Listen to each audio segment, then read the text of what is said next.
Pain heals. Chicks dig scars. Glory lasts forever. Welcome back to the channel. Thank you so much for checking out this video. Hope you're having a fantastic day. Shout out to the 19. Depending on when you're seeing this rematch revenge game for the Fever tonight. I'm going to do a pre-game video, sort of like what I'm expecting, what I think should change, and so forth. Maybe that's out already. I'm not sure. But anyway, we got to talk a little bit about Sophie Cunningham, and no, not whether she's going to play. It's bizarre. From everything I've seen of her, she looks like she's been ready to play for a little while. I saw a statement come out that said she's out for tonight's game. Then a follow-up came out not long after that said she's questionable for tonight's game. I saw her walking in flip-flops or slides or whatever you want, and I'm thinking, if your ankle's so bad that you're not playing, you're not wearing those. But anyway, we're going to talk about some other drama with her. And this isn't the soap opera reality show drama we're talking about. This is kind of important stuff. It goes to the state of the league and what we've talked about before, and some of the issues that the league has in general that are really bad, where we've talked about, the bullying and how players are treated in general, not the drama we've seen just having to do with Caitlin Clark, but more like Skylar Diggins Smith situation, Candace Wiggins, Derek Hamby, and so on. And Sophie Cunningham's been caught up in that in a way that also, unfortunately, has been really terrible reporting from the media. And of course, Sophie Cunningham, and I'm not going to share any of them, has gotten the nasty, nasty comments online. So let's dig into this a little bit. WNBA Sophie Cunningham shoots down allegations of affair with Phoenix Suns CEO. So there is a lawsuit against the Phoenix Suns on that Sophie Cunningham's name appears in it because of hearsay from somebody who just says in talking to somebody else that Sophie Cunningham is sleeping with the Phoenix Suns CEO. And then of course the media ran with that with I let me see if I have it up. This is a good example. I think this is yeah. Why is she the one having an affair when it's her boss? He's her boss and married. Now that's where it also gets tricky. Like I get why this is in there, but the way it's being portrayed is ridiculous. But here's the thing from Kicks. Fever guard Sophie Cunningham has been named in the latest lawsuit against the Suns. She's accused of having an affair with the team CEO who's still married. And that's what took issue with. I take issue with more that she's been named. When you're talking about a lawsuit, like Derek Hamby's, right, against the WNBA and the Las Vegas Aces.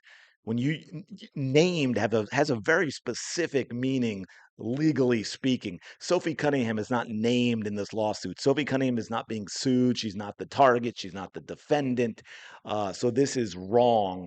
And from what I know, in my opinion, and my many lawyer friends, this is not how you should word this. And of course, this got people up and running to calling her all sorts of things all online. You can imagine, the shaming and all of this because all the core WNBA, the fake fan base that's never supported the league, they don't like Sophie Cunningham for a list of reasons, which I won't get into. So of course she's being disparaged with this, but then the other thing, and I'm gonna read some of it. She actually put out a statement, but I'm gonna take it from the article just because.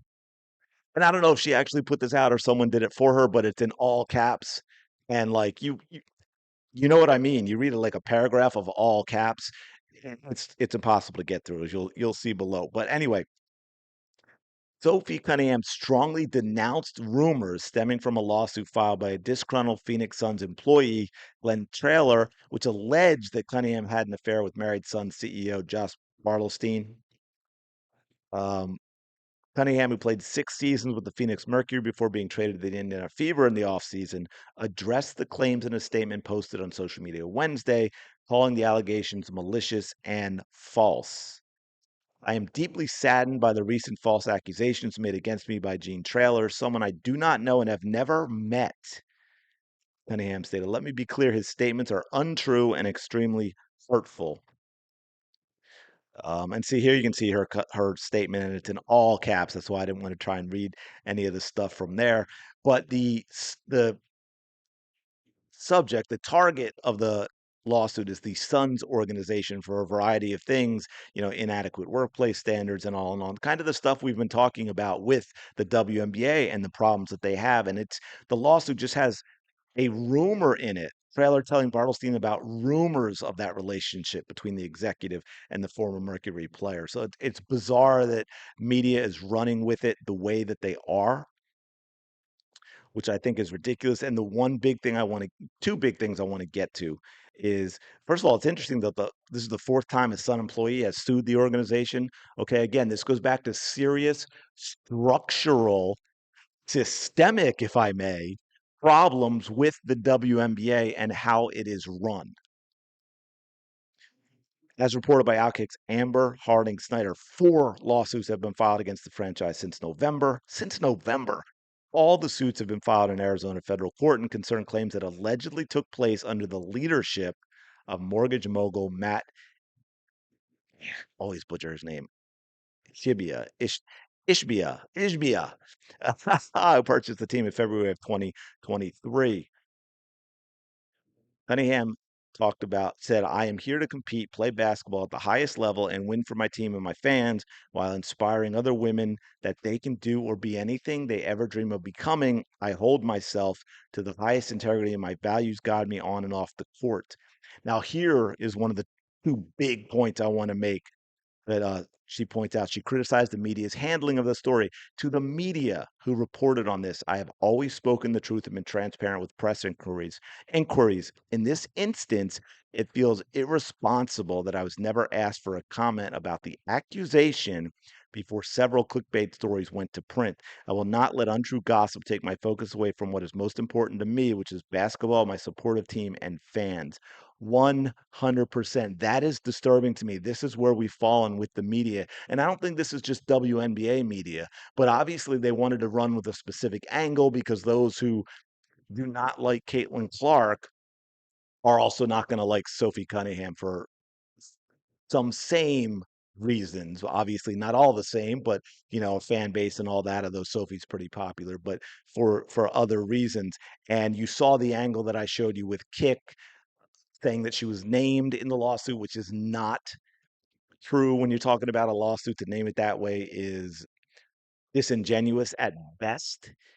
And for the media to run with a story like that and not contact Sophie Cunningham for comment, again, to me, that's a fireable offense. You are not a journalist. You do not belong in media if you run with something that salacious and do not try and get a comment from the party, from the subject of your story. And then the other big point I'd like to make, as they point out here, no statement of support from the WNBPA or the WNBA, the media and the so-called pro-women people within the WBB circle, and you know the reason why. Women empowerment is just optics. The truth is, it's just a sorority club with biases, 100%. Do I have to remind you? Well, this seems like something of which the Stop the Hate and the Safe Space campaign that the WNBA is launching, and an investigation into the Fever fans for, well, what we know is nothing, and yet no statement about Sophie Cunningham, no even statement against the media and the fact that they ran with this without contacting Sophie Cunningham. Where is the WNBA standing up for her? Where's the players union standing up for her? Don't forget, this is the players union that when a reporter asked a legitimate question, Christine Brennan, nobody has more been pro sports in media for their entire lives than Christine Brennan. And she asked the obvious questions to Dejanay Carrington about her trying to blind Caitlin Clark.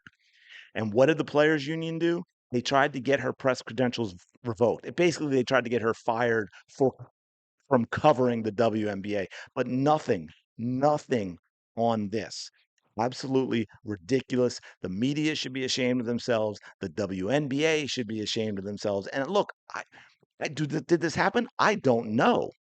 But the handling of it is incredibly poor. And again, points out to both the unprofessionalism and the hypocrisy of the WNBA and their media sycophants. But let me know your thoughts on all this in the comments below. I have no reason not to believe Sophie Cunningham.